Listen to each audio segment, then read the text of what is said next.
Diego, hoy queremos hablar con usted porque es un especialista. Usted tiene formación en ciencias políticas, es docente, investigador en la Universidad Texas A&M y tengo entendido que su formación está más bien especializada en las ciencias sociales.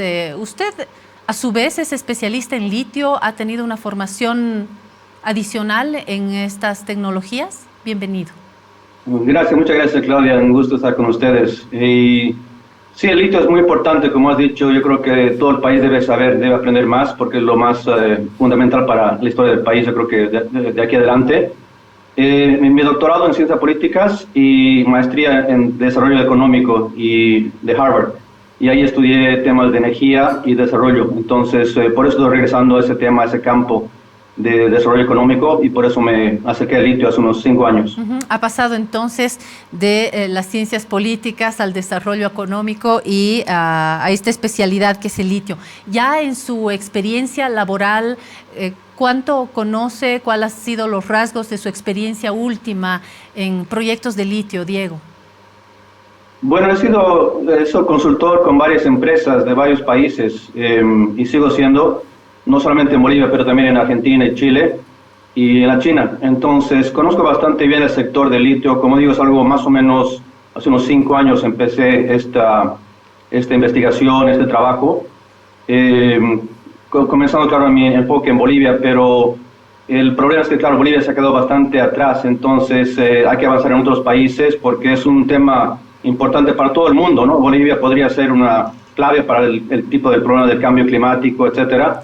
Entonces, yo creo que sí, he hecho una transición un poco más de la política hacia el desarrollo económico y temas más enfocados en la economía. De hecho, hemos dado paso en esta casa periodística a algunos diálogos entre especialistas chilenos, argentinos, bolivianos del famoso triángulo del litio. Hay quien dice, chilenos por ejemplo, que dicen que la fiesta del litio tiene una hora de entrada y una hora de salida y no podemos llegar a las 3 de la mañana a la fiesta del litio. Hay otras voces que dicen que vamos a bailar, pero manteniendo siempre el control de nuestros recursos, y es algo que, sin ser especialistas, nos preocupa a las y los bolivianos. Usted hablaba de un atraso, y creo que va a tono con un artículo que ha publicado recientemente, hace algunas horas, apenas creo que ayer, en el periódico El Deber, un texto que titula Los errores de Arce, o Arce y los errores del litio, más bien, ese es el título específico, Arce y los errores del litio, un texto extenso en el que usted enumera los errores que, según usted, ha cometido el presidente Arce a lo largo de este proceso. No puedo sino preguntarle si esto está también a tono con el cargo que usted tiene o tuvo, porque usted mismo lo dice en este texto y en otros, que usted es asesor del presidente Arce en temas de tecnología. ¿Me aclara esto, por favor? Sí, bueno, yo me fui de Bolivia por exilio político durante la época de García Meza, porque mi padre era escritor, Arturo Fombacano, y vivimos la época de Banzer, de García Meza. Entonces, desde esa edad yo siempre he sido de izquierda, socialista, y siempre lo voy a hacer. Por eso tiene el Che detrás de usted. Siempre, esta bandera me la dio mi papá hace unos 25 años, entonces siempre la llevo conmigo. Entonces, cuando me invitaron a apoyar la campaña de Luis Arce en 2019, yo lo hice con mucho gusto, en muchos eventos, todo ad honorem, todo gratis. ¿Quién le invita, Diego, quién le invita a participar de la campaña, esta última, con Arce candidato a presidente? Un amigo mío que estaba en el Franco Boliviano, Cristian Inchauste, me conectó con gente de la campaña de Luis Arce, incluyendo al hijo Luis Marcelo Arce. Y por eso empecé a apoyar un montón de eventos académicos, sobre todo en el año 2019, en la Universidad de Harvard, de Yale, de Princeton, Texas A&M, varios eventos. ¿Podemos decir que usted hizo campaña por Arce? Bueno, no sé si es que hacer campaña, pero apoyé la organización de la logística de eventos. Él tenía que venir acá, por ejemplo, a Texas para dar una charla y tuvimos que cancelar por el COVID. Pero él ya estaba allá, yo lo estaba esperando en Texas ahí con mi auto y todo para recibirlo. porque en ese momento de la crisis económica en Bolivia era necesario activarla de una manera, y yo creo que el litio siempre para mí ha sido lo más importante. Entonces fue así que empecé apoyando la campaña, también con eventos con Bernie Sanders, con Es el parte Premio de lo Nobel que se puede entender Economía. como la izquierda en Estados Unidos. Sí, claro, socialista es básicamente un socialdemócrata, y en ese tipo de eventos, y también apoyé cuando se supo que había mercenarios de Colombia que estaban llegando a Bolivia para hacer un atentado contra él. Yo le avisé a él porque a mí me mandaron la información. Entonces, poco a poco me acerqué a ese grupo, del grupo de Luis Arce, porque me parecía una opción tecnócrata, una opción profesional, y obviamente mucho mejor que las alternativas, ¿no?, de la oposición, que en mi opinión no tienen ideas claras, no tienen propuestas claras. Entonces, sí, con mucho gusto entré como asesor informal o ad honorem de la campaña, y una vez que ganó él, entonces propuse varias ideas y proyectos. Diego, usted es nombrado, entonces, lo pregunto porque usted lo dice en varios textos, sin embargo, en los medios no se ha sabido de este nombramiento. ¿Cuándo ha tenido usted su carta de designación? Y al margen de que haya sido ad honorem, ¿ha tenido una designación de parte del presidente? ¿Y desde cuándo? No hubo ninguna carta, no existe ninguna carta. Yo hablé con él en persona en la Casa Grande. Me dijo, puede ser mi asesor informal. A eso me refiero. O sea, no tuve yo ninguna carta, nada de ese estilo. Entonces, o sea, no hubo nunca ad honorem informal. Ya, no hubo nunca un nombramiento, fue una charla que No, tuvieron. No, formalmente, sí. Okay. Sí. Y en el marco de este acuerdo formal, del que yo reitero, como medios no hemos tenido conocimiento, usted ha asesorado a Arce y al mismo tiempo ha tenido relación con una empresa, lo digo porque también ha circulado en redes, una empresa que ha participado de este último proceso en torno al litio, es Energy X. ¿Usted forma parte de esta empresa? ¿Tiene alguna relación con esta empresa? Y para decirlo corto, en redes se dice que usted es lobista de Energy X. Ya, no trabajo para esa empresa, no tengo un cargo formal. Yo trabajo como consultor y en el sector de litio, en el sector de político, también asesoría política, con varias empresas de Europa, de América Latina, Estados Unidos, China. Entonces no tengo yo un vínculo directo como empleado ni nada de ese tipo. Entonces, y la palabra lobista, bueno, soy consultor. Obviamente no... ¿Sí es consultor de Energy X con alguna relación laboral o ad honorem? Como digo, tengo relación con varias empresas, y por temas de confidencialidad con varias empresas no puedo decir cuáles son, por temas legales. Entonces, son varias, unas cinco empresas. Entonces, en ese sentido no puedo decir si hay o no. Pero sí, en el sentido de que es lícito mi trabajo, porque perfectamente es normal trabajar con consulta con una empresa o con gobiernos. Y eso fue por eso que empecé empujando a varias empresas para que entren a Bolivia, porque el 2020, 2021 muy pocas empresas querían entrar a Bolivia, como usted sabe. Entonces, a duras penas prácticamente logramos que pensaría lo contrario, Diego, porque tenemos tanto litio que creo que más bien somos ahora una manzana de la discordia, ¿no? No, porque Bolivia está muy atrasado en el sentido de infraestructura, riesgo político. Bolivia está perdiendo rápidamente la oportunidad, las ventanas de oportunidad se están cerrando muy rápidamente y se está perdiendo una gran oportunidad. Ya estamos atrasados por lo menos un año y medio, y mientras tanto hay nuevas tecnologías en hidrógeno, otro tipo de salmueras, otros países. Entonces Bolivia sí está perdiendo muy rápidamente la oportunidad, y por eso es la urgencia de que se corrijan esos errores que el compañero Lucho, él ha logrado mucho, ha logrado que se empiece el proyecto, que se avance, que se abra el tema con KTL, que es muy bueno. Yo sabía que KTL, la empresa china, iba a entrar a Bolivia.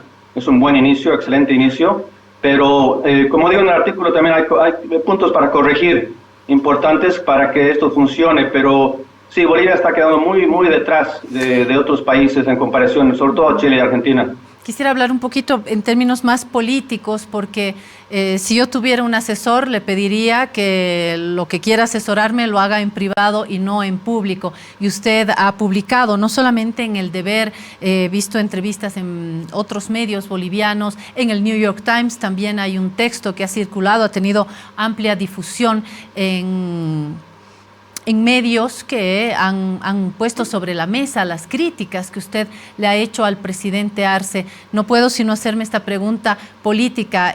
Usted ya no es asesor, porque un asesor da los consejos en privado, sobre todo tratándose de un tema tan sensible como litio. Usted habló, le dijo al presidente cuando fue asesor, lo voy a decir así, sin un contrato, sin un nombramiento, pero fue asesor informal, retomando sus palabras. Usted le dijo a Arce toda esta lista de objeciones que hoy pone y Arce no le hizo caso o se quedó ahí la relación informal de asesoramiento y ahora usted lo hace en público.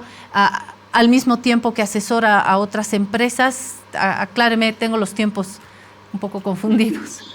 Sí, claro. O sea, yo en varias ocasiones le dije la importancia del litio. Hace más o menos un año que yo ya dejé de asesorar directamente al presidente por varias razones. Una fue que el artículo del New York Times, que yo gestioné que el periodista vaya a Bolivia y haga las entrevistas, el análisis del sector del litio, y salió en la primera plana de New York Times, que para mí era un gran logro, ¿no? Porque que salga el litio de Bolivia en la primera plana es una gran vitrina, pero mucha gente en el gobierno se molestó por detalles en el artículo que realmente no tenían mucha importancia, y eso se desaprovechó. Y ese empezó un poco el alejamiento que tuve con el gobierno, y luego más o menos en febrero también recibí unos mensajes del hijo del presidente muy fuertes contra mí, que en algún momento quizás yo los comparta, pero sin una razón. Son mensajes que no se los dio el presidente directamente a usted. ¿Cómo? Le hicieron llegar, son mensajes que no le dijo el presidente directamente en una charla presencial. No tiene esto con el presidente, esto es el hijo del presidente. Como digo, en febrero más o menos del año pasado empecé a alejarme por estos motivos, ¿no? El artículo del New York Times y los mensajes del hijo del presidente que me querían silenciar. Entonces yo me di cuenta que también el papel del hijo estaba creciendo cuando realmente debería ser lo contrario, ¿no? Yo le sugerí que se aleje, porque precisamente por ser pariente debería estar lejos de este sector. De ahí básicamente poco a poco, el último evento que yo ayudé fue cuando di una charla en Yale University en Connecticut en septiembre, cuando fue para las Naciones Unidas. Yo hice toda la gestión para ese evento en Yale, pero no me invitaron. Tuvo una amplia difusión. Sí, me acuerdo de esa conferencia, tuvo amplia difusión. ¿No hay entonces un momento, digamos, paralelo entre que usted es asesor y usted saca sus críticas, que son como los trapitos sucios en una relación de asesor, ¿no? Yo reitero en esta idea, quien me quiera ayudar, que me diga lo que no va bien en privado, no en público, ¿no? Me imagino que había terminado esa relación. Sí, bueno, sí, como digo, hace un año más o menos que ya no, hace un año que ya no estoy en contacto con el presidente. Yo creo que se me cerraron las puertas por haber quizás alguien piense que no quería que les quiten protagonismo, algo así. Hasta ahora no sé por qué exactamente, pero me parece, yo estoy contento porque me fui por un camino más independiente cuando he visto que en un año se han cometido muchos errores, y por eso es que, a pesar de yo reiterar, tratar de ser crítica positiva, constructiva, no recibir respuesta. Entonces yo creo que es importante a través de la prensa, ¿no? O sea, el periodismo es muy importante, y yo creo que es la única manera a través de presentar ideas al público, porque si no este tema se puede quedar completamente con poca transparencia. Entonces, sí, hace un año más o menos que no tengo contacto directo, y como digo, yo sigo haciendo mi trabajo académico y también como consultor. Hay una caricatura que voy a pedir así de sorpresa a mi equipo, si pueden recuperar una de las últimas caricaturas de Al-Azhar, donde habla del litio, de China. Voy a pedir que la busquen y la voy a compartir, porque creo que es una caricatura que resume un poco esta problemática que hoy está generando tanto debate en los medios de comunicación, porque ciertamente hay un triángulo de litio, Bolivia, pero ampliamente, ¿no? Y el orden no es alfabético, sino por orden de reservas, ¿no? Bolivia, ahí está Bolivia, Argentina y Chile, pero hay otros triángulos. Mire esta caricatura, Diego, de Al-Azhar. Esa es una embajada conocida y dice: el litio no puede ser aprovechado por los chinos o por los rusos. y menos por los bolivianos. Bueno, esta es una opinión, por supuesto, esta es una interpretación con humor, pero que pone sobre la mesa esto de los chinos, los rusos, los norteamericanos, las últimas declaraciones de esta autoridad norteamericana que habla de fuerzas malignas, refiriéndose, por supuesto, a China, y de haber perdido el contacto o el control de lo que más de un norteamericano en el poder ha llamado el patio trasero, ¿no? Lo que obviamente, y lo hemos planteado también varias veces acá, nos indigna. ¿Qué piensa un boliviano norteamericano? Porque usted tiene nacionalidad norteamericana también, Diego. Sí, tengo los dos pasaportes, sí, así es. ¿Qué piensa de esto otro que se está jugando también acá? Porque no solamente es Argentina, Bolivia, Chile, Energy, no es solamente Arce y asesores o autoridades. Estamos hablando de un juego geopolítico bien complicado, ¿no? Exacto. Como político, como politólogo me parece fascinante, ¿no? Por eso yo estoy entrando mucho más al tema litio por el tema geopolítico. Es el tema de mi libro para Oxford University Press que sale el próximo año, el aspecto geopolítico. Esa caricatura es excelente, ¿no? Porque obviamente Estados Unidos tiene una historia muy larga de explotación de América Latina, de imperialismo. Eso definitivamente no se puede negar. Al mismo tiempo estamos en una... ¿Usted es como un norteamericano antiimperialista? Sí, toda la vida, todos mis amigos saben eso, y se hacen la burla, hacen chistes, ¿no? Mis amigos del Franco, de la universidad, todos saben, pero es que es la verdad. O sea, yo vivo acá por exilio político, porque Amnesty International nos llevó a Estados Unidos, y yo no tenía ninguna decisión de hacer eso, pero obviamente he aprovechado de la educación acá en Estados Unidos, pero la política norteamericana hacia América Latina es pésima, es de explotación, imperialismo. Y yo creo que hay que tomarlo en cuenta como un hecho, ¿no? Histórico. Al mismo tiempo, la China es un imperialismo económico bastante fuerte también, que hay que tener mucho cuidado por lo que está haciendo, por ejemplo, en África. Tienen control de territorio, hasta de recursos naturales en países, porque se endeudan con la China. Eso podría pasar con Bolivia, si Bolivia sigue con este problema económico del déficit fiscal, etcétera. Las empresas chinas, que muchas son partes estatales, podrían aprovechar para que el gobierno chino se aproveche, ¿no? del sector financiero boliviano. Y también Rusia, que yo no tengo ningún problema con Rusia. Creo que yo mismo tuve reuniones con gerentes de la empresa rusa de litio en Ámsterdam y en Santa Cruz para tratar de atraerlos a Bolivia. Eso fue antes de la guerra de Ucrania, pero ahora con la guerra de Ucrania creo que se va a complicar mucho, porque ahí tenemos bloqueos económicos, financieros, comerciales, y un aliado de Rusia va a tener muchos problemas en el mercado mundial. Entonces, ni Estados Unidos, ni China, ni Rusia son...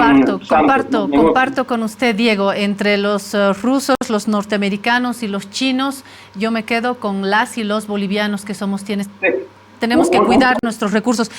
Vuelvo a este tema y con esto lo despido ya de esta entrevista que ha sido definitivamente interesante y útil para aclarar todo esto que había circulado. Vuelvo a este trabajo de asesor y consultor. Era en una primera instancia un cargo como el que tuvo Yanine Áñez recuerda usted, con su famoso embajador de ciencia y tecnología, que luego resultó ser novio de la hija. No sé si eso se confirmó, pero era un poco esa figura la que estaban pensando cuando hablaba usted de ser asesor. Obviamente no voy a compararme con nadie del gobierno de Yanine Áñez, porque no tiene nada que ver. Y no sé los detalles en ese caso. Él está escapando no sé dónde. Yo hice mi doctorado en Princeton, hice mi maestría en Harvard. No tengo ningún problema de legal ni en Bolivia ni en ningún país. Entonces no se puede comparar para nada con eso. Como digo, yo entré como asesor informal por este amigo Cristian Inchauste del Franco Boliviano, luego por la Escuela de Cuadros de Chato Peredo. Entré a apoyar muchos jóvenes en Bolivia dando clases, y por eso entré con muchos apoyos totalmente gratis, ¿no? Por ejemplo, con la Escuela de Cuadros, de las hijas Selma y Julia Peredo, porque quería apoyar a los jóvenes para crear nuevos cuadros dentro del MAS. Entonces, no creo que ese señor de amigo de Janine Áñez haya hecho nada así. Bien. Entonces, Aquí, no existe ningún paralelo. Aquí más bien hay un triángulo del Colegio Franco, porque yo también soy exalumna del colegio, así que entre Cristian y quien conozco, Diego, y yo vamos a hacer el triángulo del Franco, el triángulo del litio, el triángulo de los interesados. Vamos al triángulo de los asesoramientos también, y con esto ahora sí, de verdad no voy a abusar de su tiempo. Se habló de usted en un programa hace poco, en un programa boliviano, no mentirás, y se dijo que usted era el contacto con Marcelo Claure, con este empresario boliviano norteamericano como usted, que en principio habría sido usted el contacto entre Marcelo Claure y Evo Morales. Bueno, usted ha sido nombrado muchas veces, ¿no? Y el tema del asesoramiento está siempre ahí. ¿Usted ha asesorado a otros gobiernos, además de asesorar al gobierno así, sin nombramiento, al gobierno de Luis Arce? ¿Usted asesora a otras empresas ligadas al litio, las asesora manteniendo esta confidencialidad? Porque usted sabe que lo piden este tipo de empresas. ¿Usted ha estado asesorando simultáneamente? Es decir, lo voy a decir claro, ¿usted asesora simultáneamente a gobiernos y empresas dedicadas al litio? A gobiernos no. Entonces soy asesor para empresas, pero no asesoro a ningún país, ningún gobierno. Entonces sí, estoy totalmente profesionalmente como consultor en el sector del litio.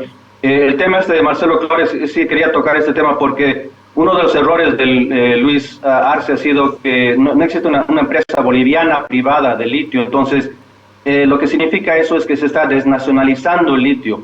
Todas las empresas de extracción directa de litio, EDL, son extranjeras, todas. Fue un gran error no hablar, no dialogar con gente como quizás Marcelo Arce o otros empresarios para que creen una empresa boliviana privada de litio para que se asocie con ILB y con empresas extranjeras de tecnología. Si se hubiera hecho eso hace un año, ya las piscinas en Uyuni estarían funcionando, porque existe la tecnología para extraer el litio de las piscinas. Eso hubiera sido lo más rápido hace casi 2 años. ¿Cuando fue asesor de Arce, usted se lo dijo? Sí, se lo dije unas 3, 4 veces, en las Naciones Unidas, en Nueva York, en La Paz también.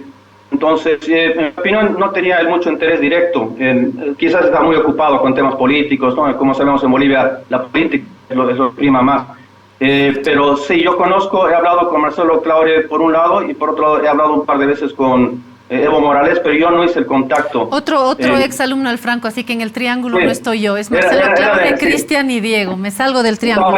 Gracias, gracias Diego, muy lindo su afiche del Che, muchas gracias, estaremos en contacto. Un abrazo, bonita jornada. Muchas gracias, hasta luego.